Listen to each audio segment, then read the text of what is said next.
Guys, late dinner na naman. Late lunch pala, hindi dinner, no? Late lunch tayo. Dahil hapon na nga ako na gigising, tanghali. And then, puro cellphone muna, kape-kape. So, ayan. Ayan yung aking umagahan, tanghalian, hapunan. Apakatipid ko talaga. Kaya sa mga pangasawa ko. Ang swerte-swerte nyo. Oo. I-mind nyo na ako. Yan, takart nyo na ako ha. Ayan yung ulam ko. Dahil hindi tayo maarte. Ayan, gulay ang aking ulam na ampalaya. Aray ko, nabulunan ako. May nagano sa akin, may naglibak ba? Alam niyo yun, sa words na waray, may nanlibak. Yung parang may nagano sa'yo. Ng chismis. So, ayan, tara. Sabagay, sanay na ako doon. Parati naman ako nabubulunan. So, I don't mind it. Diba? As long as I am happy, I breathe, I eat, I poop, I sleep, and I can talk. I don't care whatever they say about me. Cause I don't mind them. Charis! English yun ah. So tara kain. Unang subo para sa'yo. Achis! Nope. Nilagay ko lang dito is isang malaking kamatis, isang malaking sibuyas, tsaka maraming bawang. Yun yung sikreto. Huy! Alam mo, ikaw, hindi mo ako sineryoso. Ngayon, magaling na ako magluto. Pagsisisihan mo lahat. Yan tayo eh. Akala mo hindi ako marunong magluto. Di ba nga yung hanap mo, Mrs. na maganda. Maganda naman. Oh, Mrs. na mabait. Mabait naman ako. Pagtulog. Tapos, mabait na Mrs. na masunurin. Masunurin ako pag may ganyan. Siyempre, walang problema doon. Tusan mo ako ng ganito, palabahin mo ako ng sangkaterba, palutuin mo ako, pag-alagain mo ako ng mga anak natin in the future, basta may ganon, no problem yan. Swerte mo sa akin. Pang-apat, magaling sa lahat. Ay! Ayun lang. Doon lang tayo nagkakatalo. Hindi naman kasi ako perfecto. I'm not perfect though. Pero, I can do my best. Charis! So, tara, pangalawang subo para sa akin. Hot.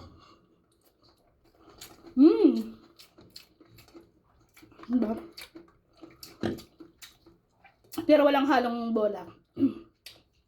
Masarap ako magluto.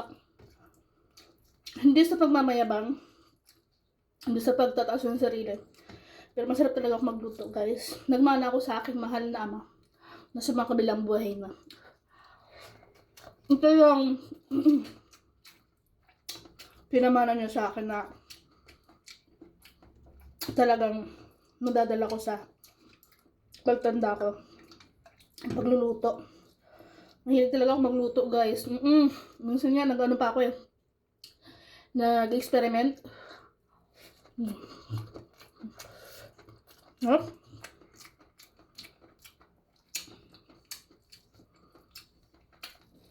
Simple lang. Ang sarap. Ngayon ako kumain ng kanin. Umagahan. Hindi naman ako nagising maaga. Mga alauna na ako nagising. Napag-gising. Tinapay lang. Mas kape. Yun lang. Ngayon ako kumain ng kanin. Stop.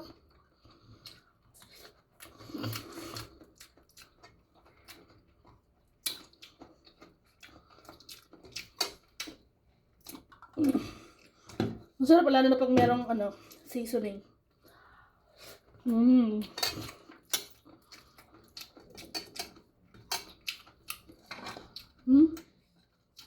Parami naman ako nakain. Basta gulay talaga. I love gulay talaga.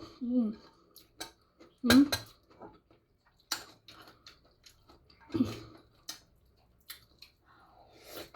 Hmm.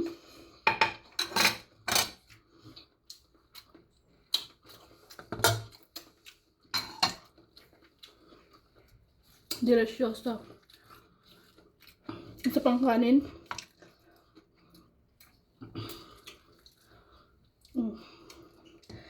Magpapawisan naman ako mamaya at ako'y sasayaw-sayaw.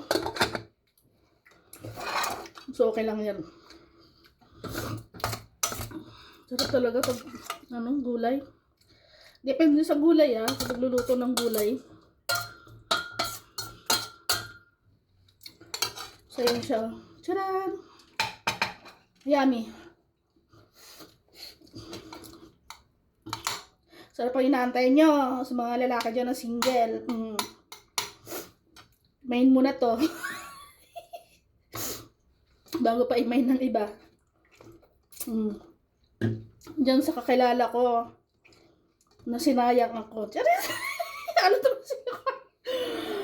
Ngayon nagsisisi ka na kasi magaling na ako magluto.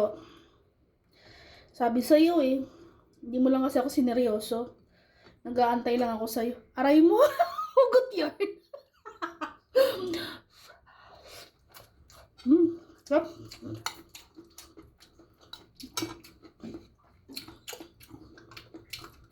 Pampalasa talaga yung seasoning mo. Yun na. Yum.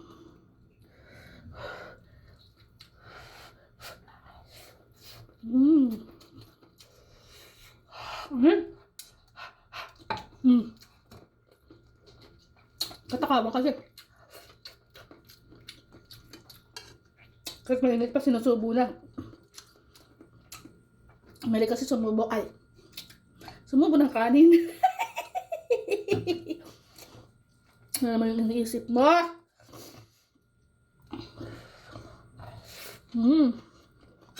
Nope.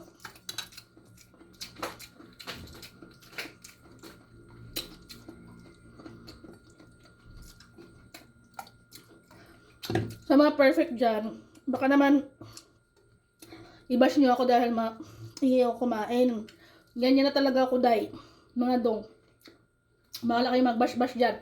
Mga baris perfect. Ganyan talaga ako kumain kasi ninanamnam ko yung niluto ko.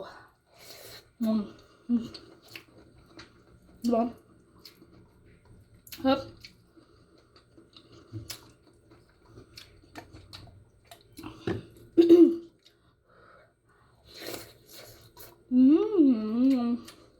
Delicioso.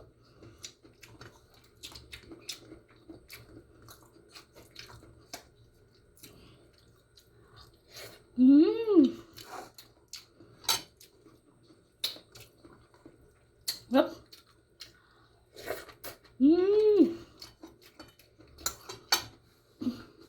Hindi na magkakanin. Okay.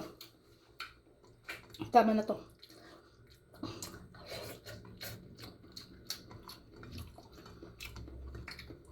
Gulay na lang.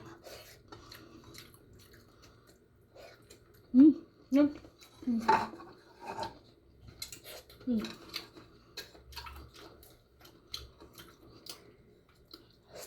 Sarap.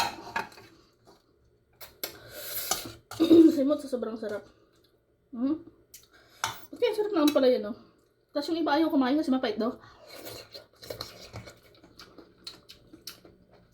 Pero ba't ako? Pag nagugulay ako ng palaya, hindi siya mapait.